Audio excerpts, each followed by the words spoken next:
I know there are voices out there saying that don't ever squat again with pelvic floor dysfunction. That's not true. Scientifically, anatomically, it's actually not true that you shouldn't do that. But also, it's not functional and it's not helpful. We squat all day. We squat getting on and off the toilet. So for you to be told to never squat again is not supporting you and empowering you to live your life independently. We know squatting is tied to longevity and our lifespan. And yes, there are ways to do it safely with pelvic floor dysfunction. I promise. I promise you. I'm Jessica Vallant. I'm a physical therapist, women's health expert, and Pilates teacher, and my goal is to help all women feel strong, safe, and secure in their bodies. In this podcast, I'll share expert advice, facts, amazing guests, stories, compassion, and hope to help you meet your body in all seasons of life. Hi, and welcome back to Meet Your Body. Today, we are talking about my own journey with my pelvic floor. Now, I've talked about this in many different places. So I've had pieces of this everywhere. I will have some links below. I have a free Prolapse resource guide if that applies to you. I have many exercise videos that are safe for prolapse. I have a 4-week prolapse safe exercise program. And again, podcast episodes all about prolapse, surgery, how to decide if you might need surgery, my surgery recovery, so many things. So I want to have those resources for you.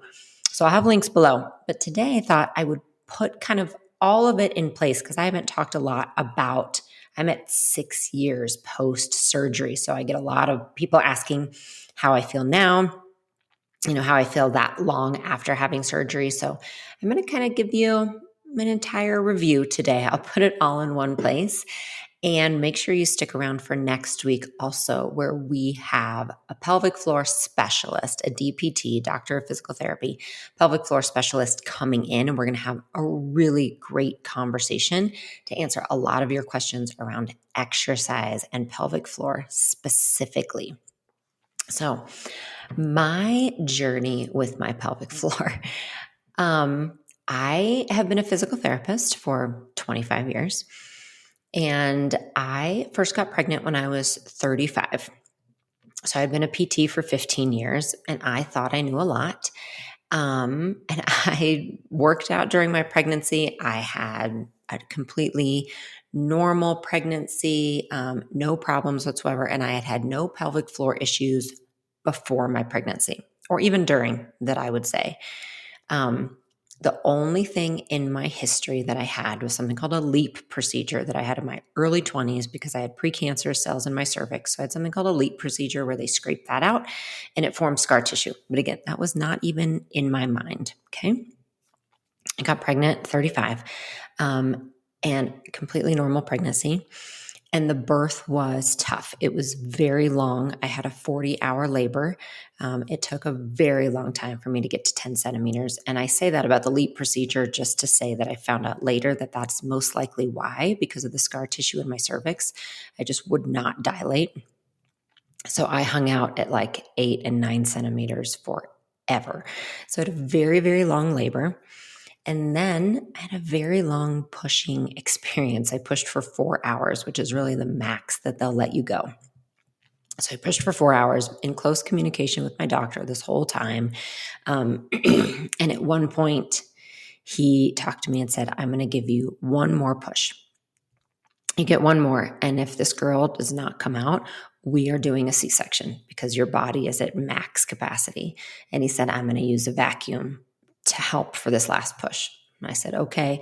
And after that long in labor, being able to see her head, I was determined not to then have to have a C-section also.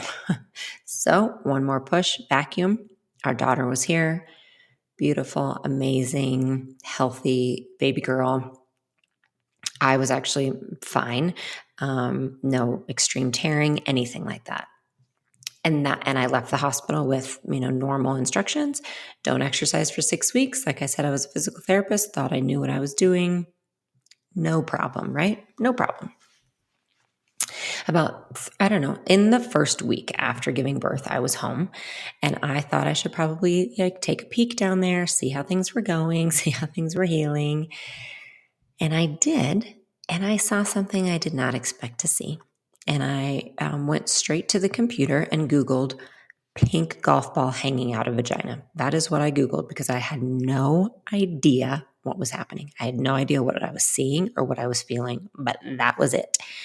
And it came up bladder prolapse. Called my doctor, saw him the next day. This is my OB. He said, "Oh yeah, you have a mild prolapse.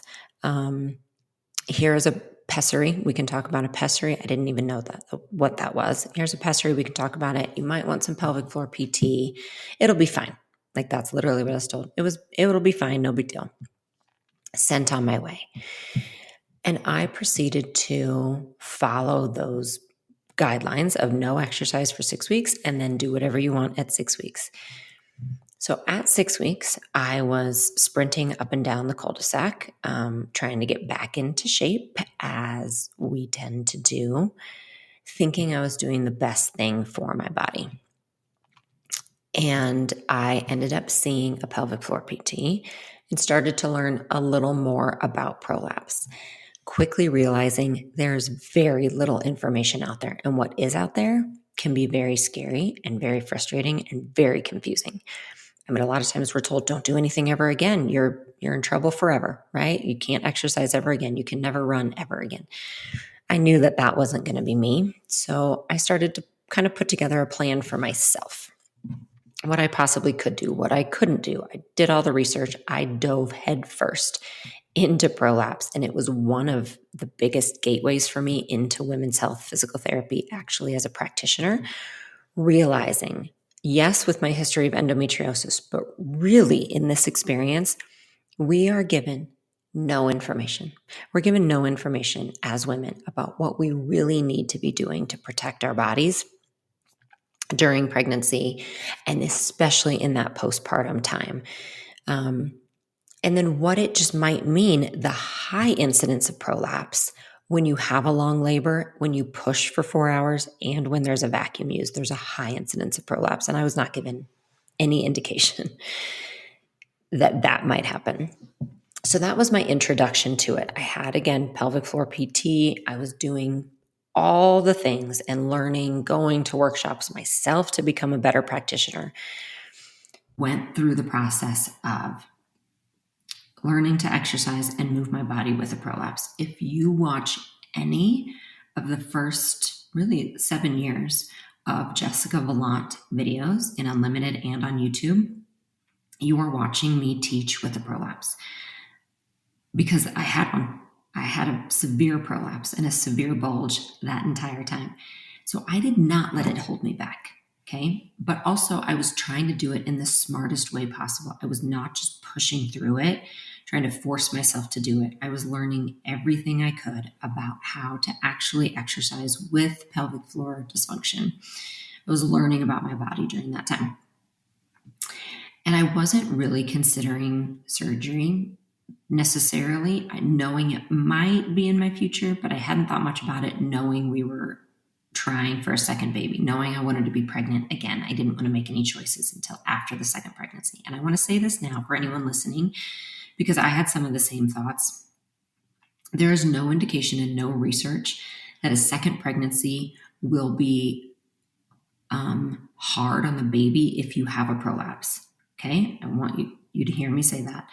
That typically is not a worry whatsoever. It can be hard on your body, right? It can be hard on your body. And there's a possibility that you might want to consult with your doctor about what kind of birth you will have. Like you might be choosing a C-section versus a vaginal birth, those kind of things. But don't think at all that a prolapse is going to limit you in getting pregnant the second time. I had a hard time getting pregnant, but it's because of my endometriosis. It did not have anything to do with the prolapse whatsoever. So we did go through IVF. We went through a long journey getting pregnant the second time.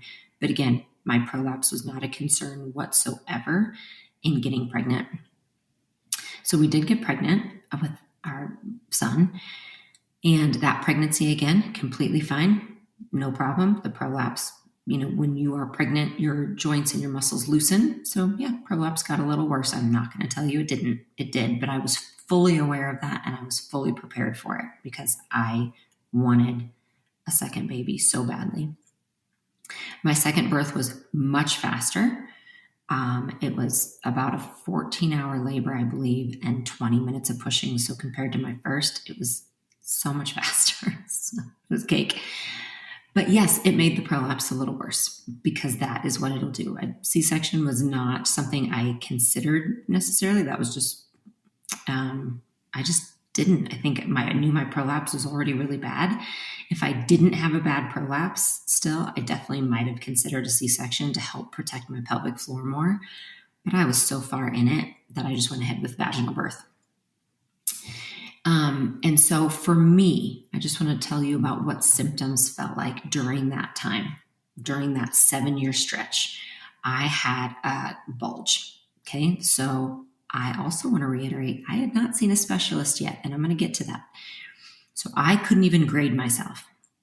But my understanding was that after 2 rounds of pelvic floor physical therapy, my understanding was I had a bladder prolapse, so a cystocele, and it was grade just about the highest grade because of the bulge.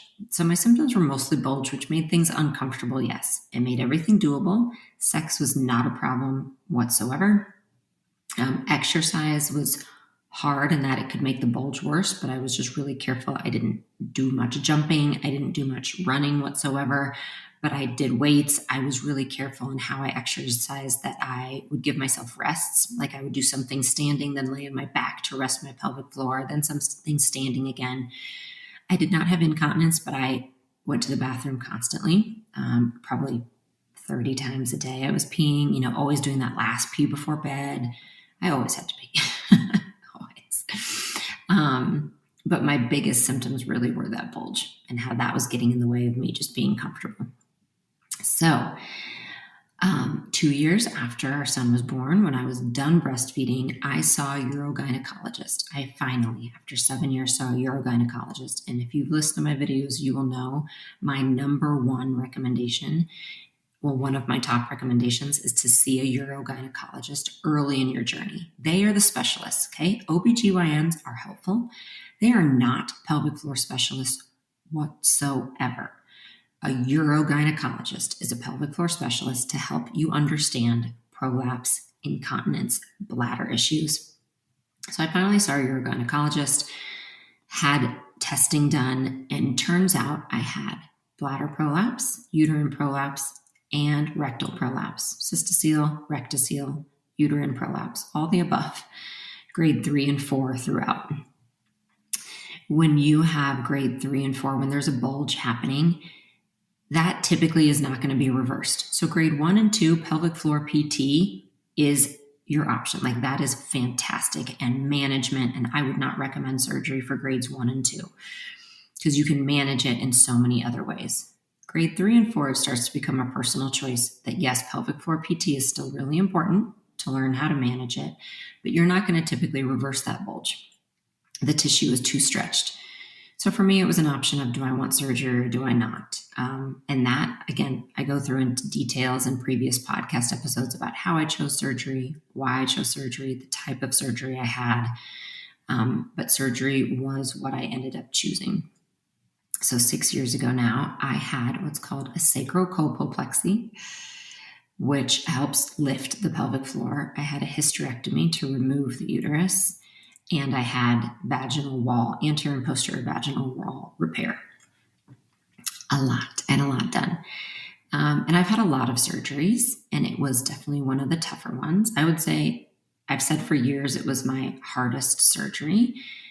But when I had my mastectomy and my drains and all of that done a year and a half ago, I decided that was the hardest one. So I'm going to put my prolapse repair number 2, not the hysterectomy piece. That one wasn't so rough necessarily. The prolapse repair, I'm just honest that it is a tough surgery.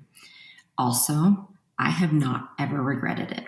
All right. So for me, I woke up without a bulge. That felt like a miracle. I have not had a bulge since then. I've not experienced a bulge. Also, surgery doesn't 100% fix everything that you had going on. When I had pelvic floor dysfunction for 7 years, I don't suddenly wake up without it. I have a different layer of pelvic floor dysfunction. I still consider myself having pelvic floor dysfunction. I have to manage and help myself daily. And truly, it is still on the front of my mind.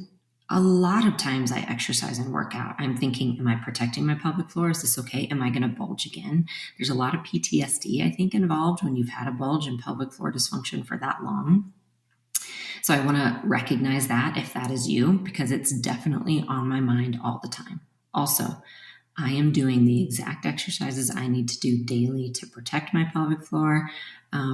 I like to trail run. If you follow me, you know that. It's one of my happiest places for exercise and just for myself out in the sun on trails. Not very long. I go 30 to 45 minutes.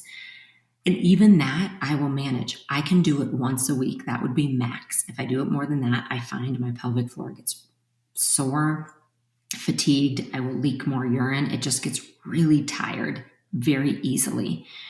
So for me, it's deciding what are my priorities. So now, 6 years after surgery, where am I? Because that's what I kind of want to tell you about. That. What does it look like this long after surgery? Because we are all different. So as I said, I have never regretted having surgery, ever. Also, it's hard for me to say, oh my gosh, I'm so glad I did it, because I kind of wish I never had to do it. I wish it wasn't even an option, that I had to consider it. It's a lot. And I do not think everybody needs it in any shape or form. You have to decide if the risks and what you have to go through in rehab for surgery are worth it for you for what it might help, right? That risk reward. For me, I was 41, I think. I was 41 or 42 when I had it done. 42, I think, when I had my surgery. I was still very active. I was teaching all the time. I had a 6-year-old and a 2-year-old. So that was something to consider. I mean, it was a lot. You can't lift for a long period of time afterwards. So there was a lot of factors.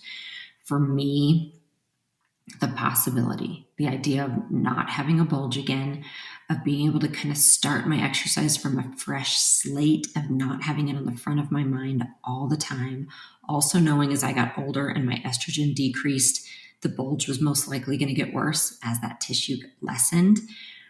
All of those things led me to know at that age that I wanted to have surgery. But also I had lived with it for 7 years. Like, a lot of that is I had done every piece I could. I had done the pessary. I had done the pelvic floor PT. I had done the management. I had done just about every piece out there. So I could go in knowing I've tried it all. I would never tell anyone have surgery right away by any means, because you want to know you have tried every conservative route before you get there. Like, I really went in with that thought that I have done everything I can. I am mentally prepared. I'm physically prepared. And I'm going to really commit myself to rehab afterwards.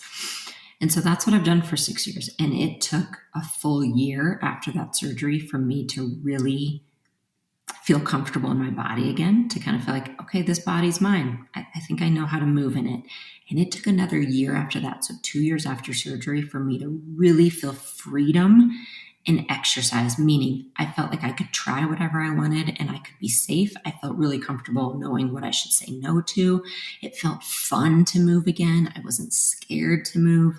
It took 2 full years after surgery for me to get to that point.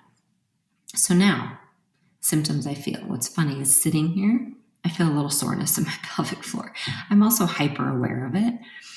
But right now, personally, I'm going through a little bit of an endometriosis flare. When that happens, my hormones change, my pelvic floor pain changes, and so I am more aware of it. So what does that mean? Does it mean I go to fear? No, that's not helpful for me.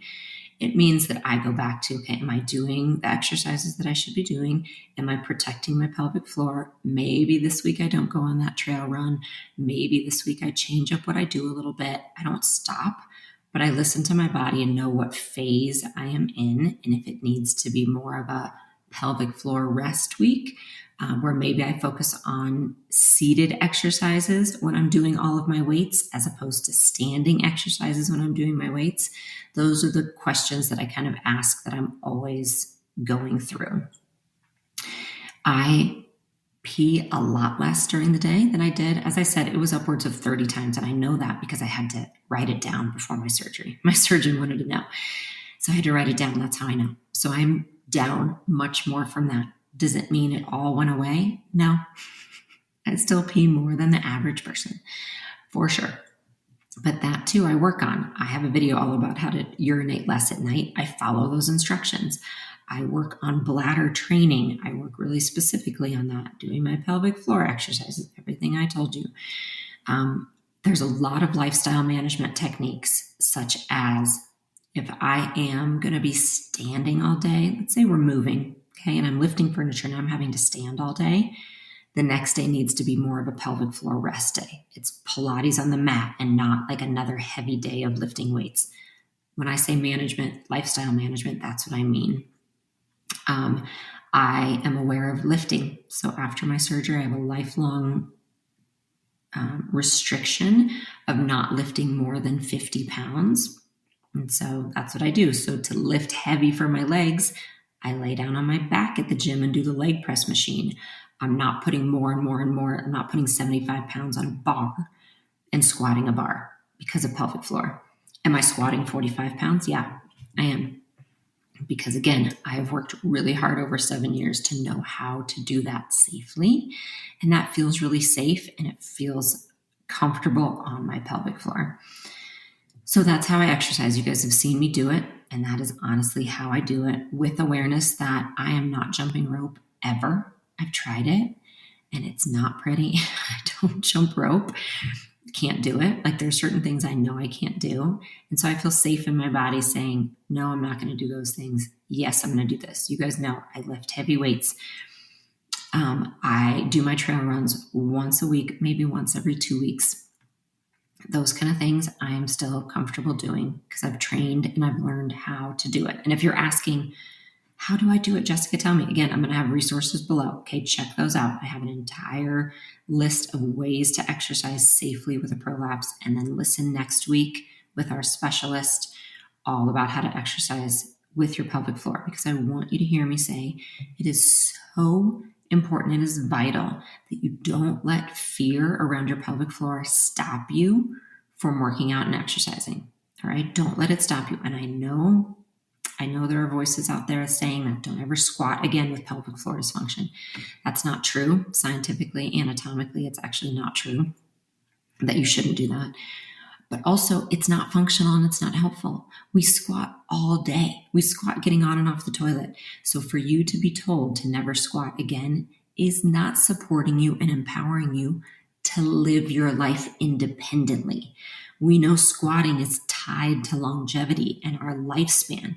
And yes, there are ways to do it safely with pelvic floor dysfunction. I promise. I promise you. And that's my biggest message here, is not only giving you kind of my timeline and a little bit about where I am now with it, but it's just to tell you not to be afraid of movement. Yes, you need to seek out help from professionals. Again, pelvic floor PT is vital. I do one-on-one virtual consults. I'll have a link to that below. I can talk you through exercise programs, specific things to do every day to help build your confidence in movement. But please don't stop moving. We just want to make sure you're doing it safely and you're teaching your pelvic floor how to move with the rest of your body. That's what your pelvic floor does. It should be a system that works with the rest of your body, and we can help you do that. So that's where I am now. What does it look like for me in the future? I will keep doing what I need to manage it. I will go back to pelvic floor PT if I feel the need to in the future. I feel comfortable with where I am right now. I'm not letting myself be afraid of movement. And also I'm aware that, yeah, there is an incidence of recurrence. It could happen. I'm not going to let that thought hold me back. I'm not going to let that thought scare me. And I'm also going to have awareness of it so that I am always working with my body in partnership. And if and when that ever comes, I will face it. Then I will cross that bridge if it comes. but it doesn't stop me from doing what I can with my body right now. Again, not forcing it to do something it can't, but holding its hand, working with it in partnership, trying new things, finding the plan that works for me, progressing as I'm able, in always, in movement, in breath, all of the things. I hope that helps.